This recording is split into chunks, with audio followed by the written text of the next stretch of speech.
Good morning. Good morning. Okay. No. Okay. Good morning, all. Welcome to Sunday School, Faith Place Bible Institute Sunday School, December edition. We going all things Christmas. Our superintendent, Michael Wiley, came up with every Sunday we'll have a Christmas movie theme. And today he chose Santa Claus. But I wanted to say that Jesus is the reason for the season. You will learn everything you wanted to know or didn't want to know about Christmas and the trees, etc. So I welcome everyone to join in.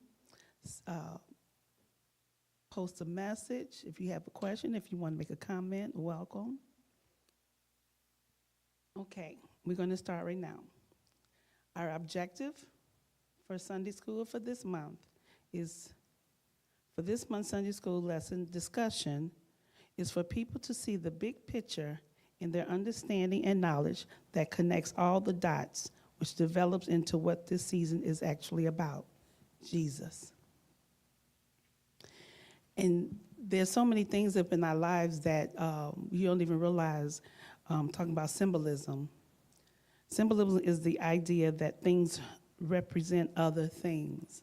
So when you think about symbolism with Christmas, good morning, Evangelist Sibby. Welcome.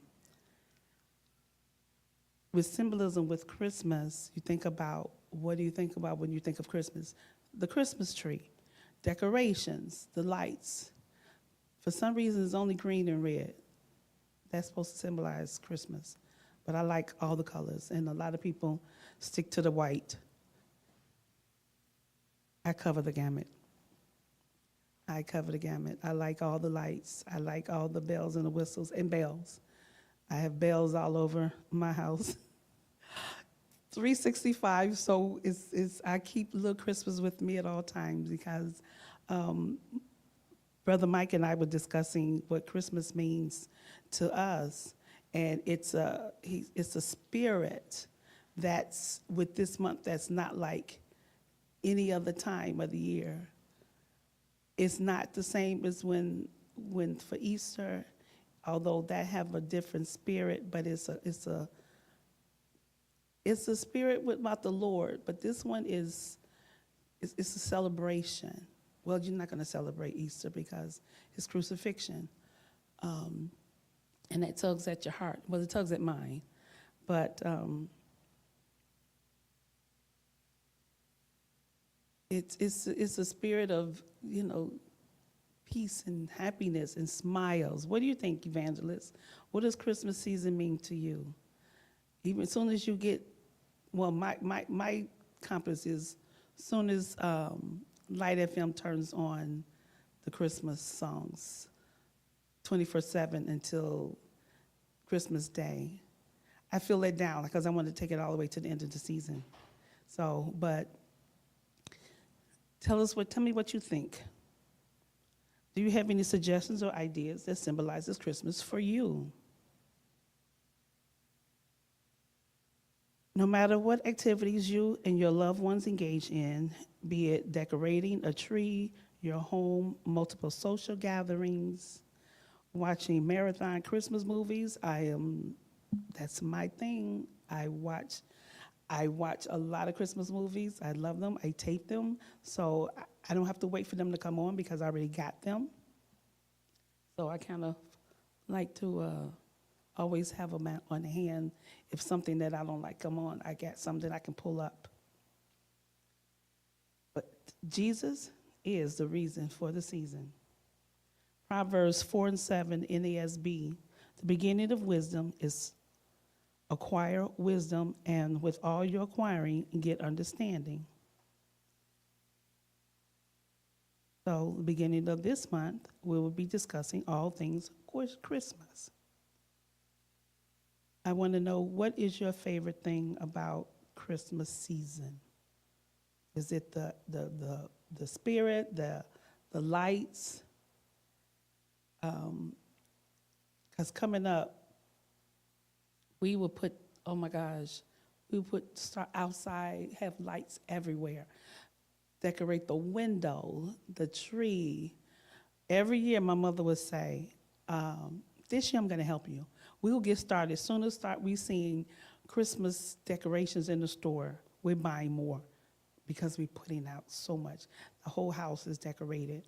She would say, I said, oh, you going to help me? And she's like, no, yeah, I'm going to help you. And her way of helping was being inside in the warm, tapping on the window, pointing things out. Do this, do that. Don't forget that area. Don't forget that. Get over here. I'm like, at least you can do is pass me stuff. Give me some foil or something while I'm out here freezing, putting up the lights and all on the bushes and the candy canes on the walkway. And I just loved it. I just loved it. I even once decorated our pole, the light pole, with those Christmas bowls, stick-on bowls. It was pretty. It was so beautiful. And I had to have lights on it. So it's like you think you're doing too much, but then it looks so beautiful, but sometimes you don't want to go so far. There's not even a space because it kind of takes away, but it makes you gasp. Good morning, Sister Hines. Welcome. Officially, Christmas is a holiday most likely began sometime around the 4th century. When did Christmas begin? According to the History Channel, winter has always been a time of celebration even before the arrival of Jesus. Many people rejoice. Good morning, Evangelist Wiley. Many people rejoiced during the winter solstice when the worst of the winter was behind them and they could look forward to longer days and extended hours of sunlight. The winter solstice specifically symbolizes death and rebirth, new beginnings and fresh starts. It marks the longest night and the shortest day of the year for the northern hemisphere. That's like when I never knew the name winter solstice until not that long ago, because we always, when they pick on the calendar, it's the first day of winter. It's usually the longest night and the shortest day because all of a sudden it started getting dark around 4 something. Evangelist CB says the Christmas season is a time where all mankind agree that it's time of giving and a time to express joy, kindness, and peace. It does. It has a different feeling, spirit in the air, especially when it snows. Now, I love snow. I love the snow. Yeah, and I even shoveling it when I was physically able. I would be out there shoveling. Now, when they say we were getting like 6, 7 inches or more, I will go out multiple times because I'm not lifting 6 inches or 8, 10 inches or whatever. I will go out because it was nothing like coming home from choir rehearsal Bible study, 10:30, and it's so quiet outside, and I'm shoveling the walk, and the snow is falling, and it's so peaceful, and you can just hear the snowfall. It was nothing more beautiful than that to me. It's something peaceful when the snow just falls like that.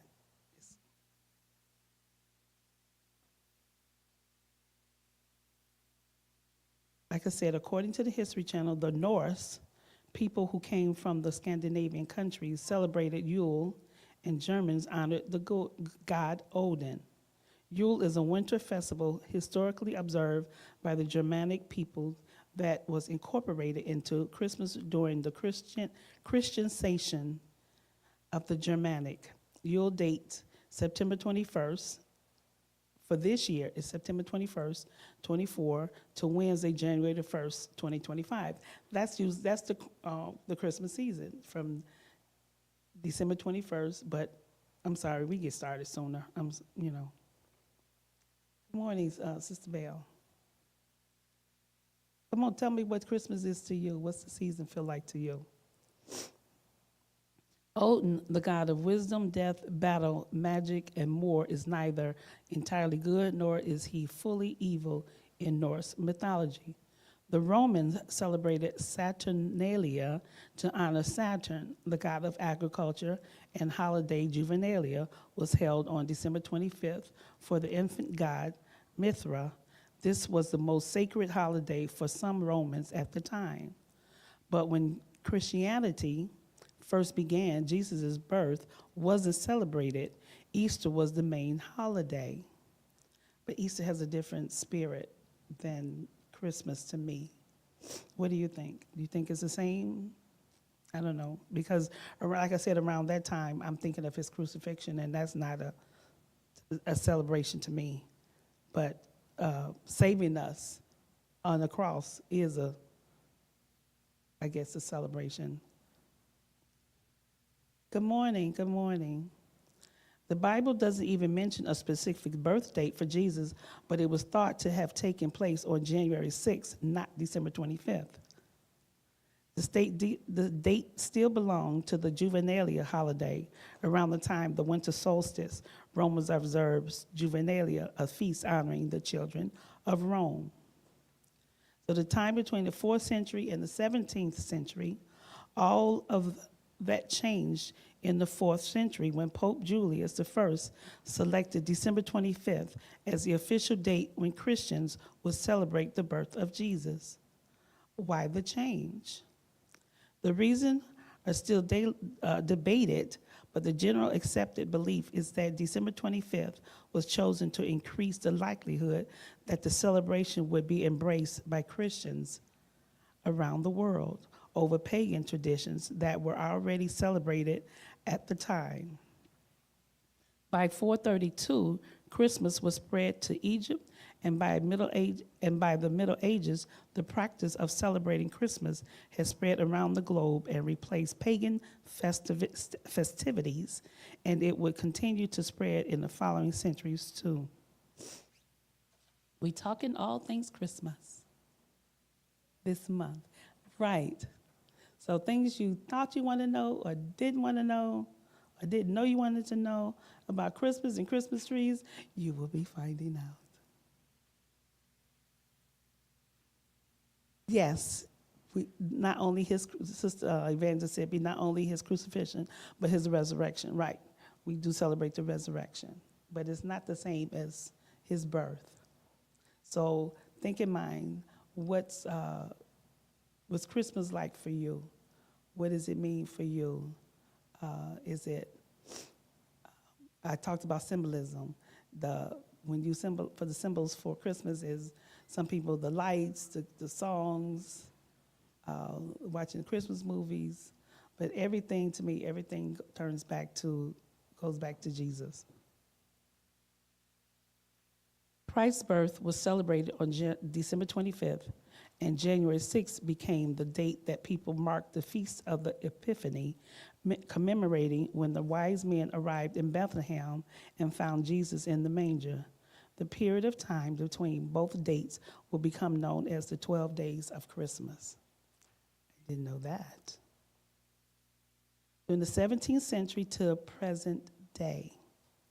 By the 17th century, religious reforms were gaining speed, and they also impacted how Christmas was celebrated. Oliver Cromwell and the Puritans canceled Christmas, and it did not return until Charles II returned to the throne. When the Pilgrims came to North America in 1620, they did not bring Christmas with them, and it was actually outlawed in Boston from 1659 to 1681. Not wanting to embrace anything British, of course, Americans declined to celebrate Christmas after the American Revolution, so Christmas wasn't a federal holiday until in the U.S. until June 26, 1870. Wow. Good morning, Sister Williams. Didn't know that. Americans will go on to embrace and update the Christmas traditions brought to the United States by immigrants, such as the Dutch families who honored a now very well-known Saint, Nicholas. and welcome new traditions from abroad, such as the Christmas tree, molding the holiday traditions into what we know and love today. Why do we call it Christmas? What do you think? Any ideas? Okay, I'm gonna give you a hint. The answer to this question isn't complicated as you might think. According to Newsweek, the word Christmas is a combination of the words Christ and Mass. Wouldn't have thought of that. Would have thought of that. Right. Then I thought, okay, is that okay? Because especially around that time, it's like 24/7 Mass is being shown on television. I'm not Catholic, but good morning, Superintendent Wiley. When I saw that, I thought, okay, that is really cool. That is really cool.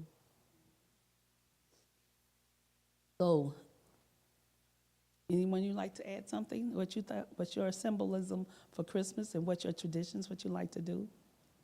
No. You call it Christmas because of Jesus. Yeah, but how we got his official name. Now you can call it whatever you want. This is Michael Wiley, so I can say that to him like that. He calls me out all the time. A little bit of history about Christmas trees. What are your traditions? What is your choice for Christmas trees? Yes. Do you like real trees or artificial trees? You? Yeah.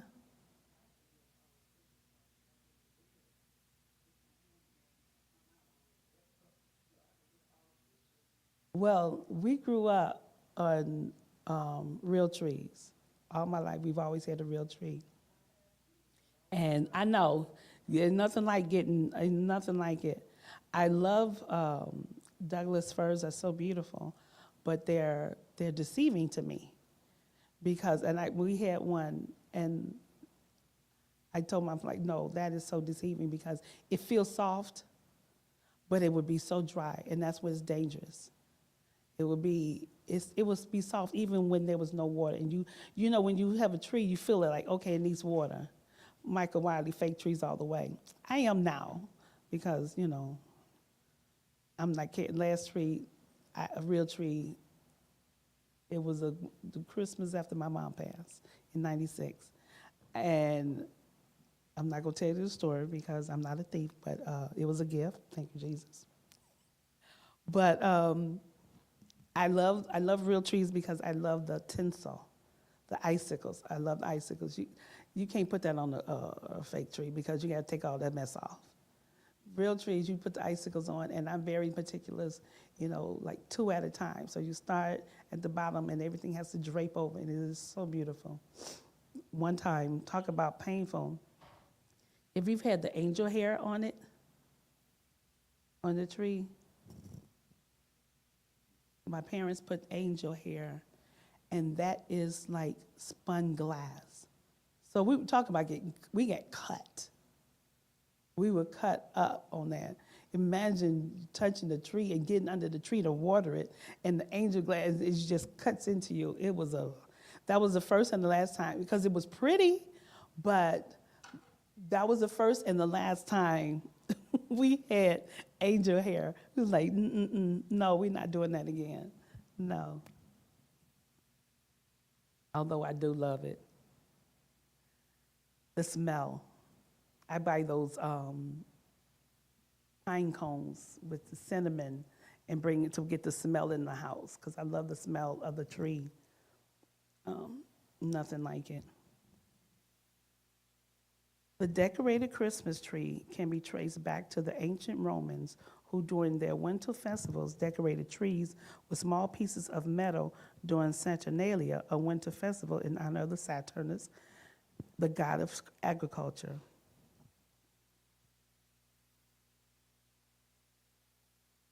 Good morning.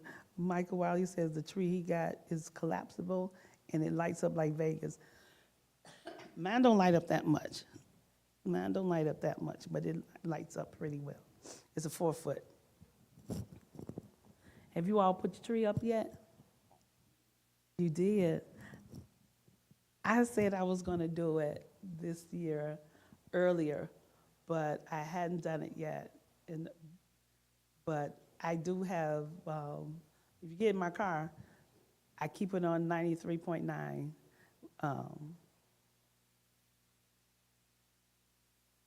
It's Christmas music. Mike wants to know, do people string popcorns on their trees? I ain't never done that. Have you all done popcorn? No. I'm not gonna waste food. I'm not gonna waste food. I'm not gonna waste no popcorn. You eat the popcorn while you're watching the tree. No, we're not. Oh, I love the background. Okay. No, I don't put popcorn on my trees. We never even done that. We've had, please, my mother was, like I say, soon as it come on sale, we in the stores buying Christmas lights and decorations and putting that stuff up every year.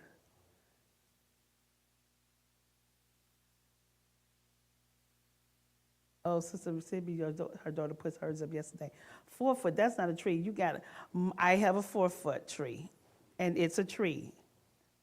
I can't, I'm sorry, I'm gonna put I have my 4 foot tree up, and it looks pretty. I have, I'm sure people still do, string popcorn. I've just never done it. I've just never understood the reason for the popcorn. I guess if you don't have anything else, but if you, back in the day when you don't have the different decorations, right. Yeah. Yeah, I was getting ready to say that. We put the little hoops, yes. Right. You did whatever you could to, I know, right? You wake up, you put the popcorn on, and then you wake up in the middle of the night and then half the popcorn strings are gone. You get up the next day, it's like, what happened to the popcorn? Good morning, Mr. Singleton. What happened to the popcorn? Somebody ate it, got it for a midnight snack, and string that popcorn. And then, I'm not gonna sit there, and I will come up with different ways or different things to do and put on, like the paper. But the kids can be involved. Yeah, the little paper chain. Now that is cute. That is cute, especially if you have a big tree. Especially if you have a big tree, and we've always had big trees. I've had so many tree stands that I was giving away. Shut up, Mr. Wiley. He told me I guess 4 foot tall is tall to me. I am not short. I am average. Now candy canes, I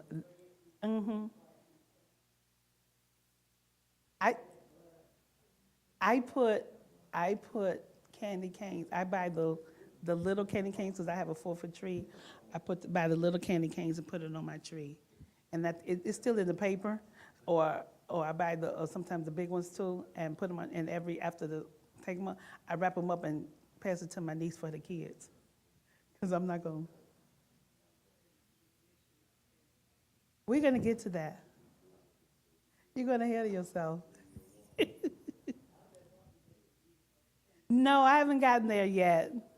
I haven't gotten there yet. In Evergreen, the paradise tree was decorated with apples as a symbol of the feast of Adam and Eve, held on December 24th during the Middle Ages. Christmas trees were sold in Alsace in 1531, a cultural region and a territorial collectivity in eastern France on the West Bank in the Upper Rhine next to Germany and Switzerland. Alsace was at that time a part of Germany. Today it's part of France. The trees were sold at local markets and set up in homes undecorated. Okay, I'm gonna pull up my little German. I had German a long time ago. In the Ammerschweizer, in Alsace, there was an ordinance that stated no person shall have for Christmas more than one bush of more than 8 shoe lengths. I guess we would all have.